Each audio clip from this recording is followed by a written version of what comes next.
আজকের এই সোহরাওয়ার্দী উদ্যানের গণজামায়াতে জনতার মহাসমুদ্রে উপস্থিত হয়ে আমরা বুঝতে পেরেছি আজকের এই মহাসমুদ্র জনসমুদ্র ফিলিস্তিনের প্রতি, আল আকসার প্রতি বাংলাদেশের জনগণের ভালোবাসার বহিঃপ্রকাশ। আমরা আজকে সংহতি প্রকাশ করব আমাদের মুসলিম ভাইদের উদ্দেশ্যে। নারে তাকবীর, দিন ইসলাম, দিন ইসলাম, ফিলিস্তিন, ফিলিস্তিন, আল কুদুস, আল কুদুস। আমি যা বলি আমার সাথে আওয়াজ করে ইংরেজিতে স্লোগান ধরুন, free free Palestine, free free Al Aqsa. 1 2 3 4,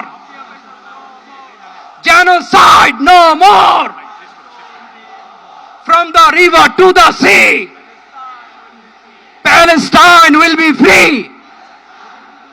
Nare